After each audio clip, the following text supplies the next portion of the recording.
Have you ever unearthed a game so full of promise that it feels like discovering buried treasure, only to realize almost nobody remembers it? That was me back in my college days, rifling through a dusty bargain bin at a local electronics shop. Tucked between knockoff sports titles and pirated compilations, I found a jewel, a shrink-wrapped box labeled Shade, Wrath of Angels. The name alone sounded like something out of a gothic novel, and I paid next to nothing to take it home. Little did I know, I was about to dive headfirst into one of the most atmospheric, inventive, and tragically overlooked action-adventure shooters of the early 2000s. Popping that CD into my PC, I was greeted by a haunting orchestral score that set my skin tingling. A cinematic prologue unfolded. Angels locked in an eternal war with demonic forces, collapsing dimensions bleeding into each other, and a lone agent caught in the middle. There's no glitzy tutorial telling me what buttons did what. I had to learn by feeling the pulse of the game. From the first corridor, it was clear this wasn't just another corridor shooter. Every shot echoed, every footstep resonated, and every crumbling wall whispered secrets of a world unraveling at the seams. As I staggered through the first level, a moonlit cathedral half swallowed by a nebula of fractured light, I felt genuine dread mixed with exhilaration. Enemies materialized like echoes from a nightmare, twisted statues coming to life, fallen angels with hollow eyes, and grotesque visitors from reality's best left alone. The combat was fluid yet punishing. You couldn't simply spray bullets. You had to aim for weak points, dodge in perfect rhythm, and use environmental hazards, collapsed pillars, spiked altars, to your advantage. It felt weighty. It felt alive. What truly set Shade apart was its fearless blend of genres.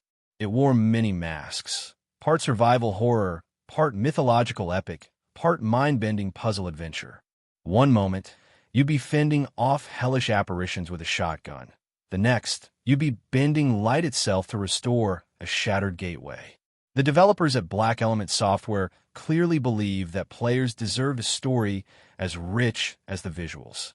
They wove an intricate plot about celestial politics, a rogue archangel seeking redemption, and a cosmic balance dangling by a thread.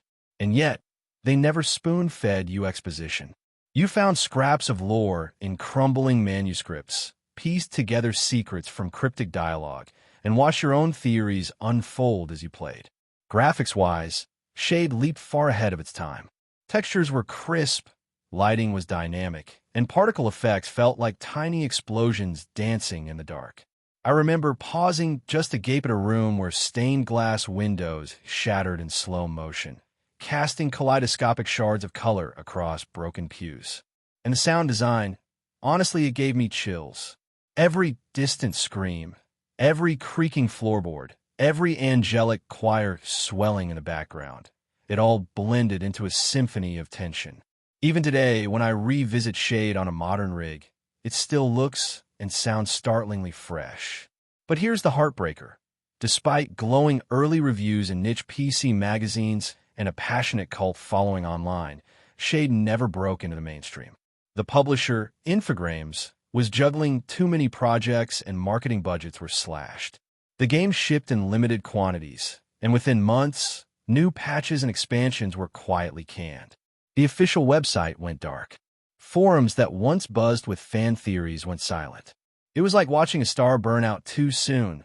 Brilliant, unforgettable, and then gone. Over the years, I met a handful of fellow Shade enthusiasts. We'd swap save game files and obsess over hidden endings. Some discovered cheat codes that unlocked secret weapons. Others unearthed alpha footage showing entire levels that never made the final cut. There was an unspoken camaraderie among us, the guardians of a lost masterpiece. We kept the memory alive on shuttered fan sites and dusty hard drives. But every time a new generation of gamers asked, "Hey, what's Shade?" we had to answer, "Forgotten." But you really should play it. In many ways, Shade's downfall highlights a cruel reality of game publishing. Even the most visionary projects can vanish if they don't hit sales targets fast enough. Today, I see echoes of Shade in indie hits that dare to blend genres, in crowd-funded passion projects that bank on community support rather than corporate backing, and in remasters that resurrect classics with modern polish. But back in 2004, there was no Kickstarter safety net. You were at the mercy of shelf space and ad budgets. That makes revisiting Shade feel almost like an act of rebellion. Booting it up today, you're not just playing a game. You're reclaiming a piece of gaming history. You become part of an exclusive lineage that remembers when storytelling meant trusting the player, when visuals were forged by ambition rather than bloated budgets, and when every click and corridor could hold a revelation. For those who've never played, here's my pitch. Imagine Half-Life's environmental storytelling, Resident Evil's oppressive dread, and Devil May Cry's angelic lore, all fused into one cohesive world. It's gritty and grand, intimate and epic. It's a flawed diamond, sure, occasional bugs, some clunky animations, and a finale that felt rushed, but its ambition overshadows its imperfections. It dared to be different at a time when different was risky. If you're watching this and thinking, all right, where do I find it?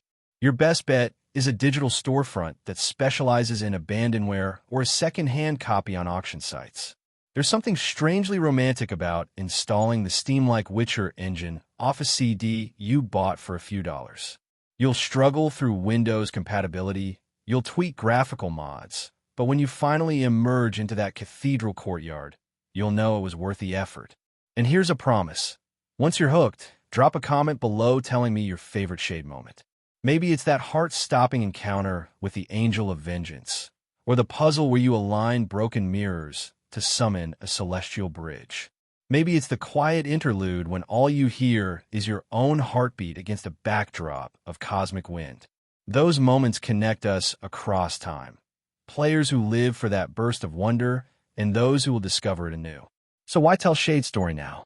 Because games like this deserve more than a footnote in dusty forums. They deserve to be celebrated, dissected, modded, and most of all, played. Reviving a forgotten classic gives us a chance to challenge the idea that new equals better, that only massive budgets can deliver something special.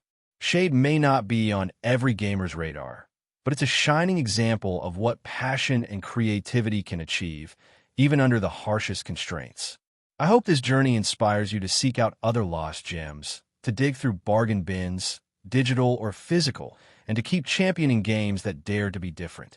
If you've enjoyed this trip down Shade's shadowy corridors, give this video a like, subscribe for more deep rescues of gaming history, and share it with friends who love weird, wild gaming experiences. Until next time, stay curious, stay adventurous, and remember, sometimes the most unforgettable adventures lie in the games we almost forgot. Farewell, and may your flashlight never flicker in the dark.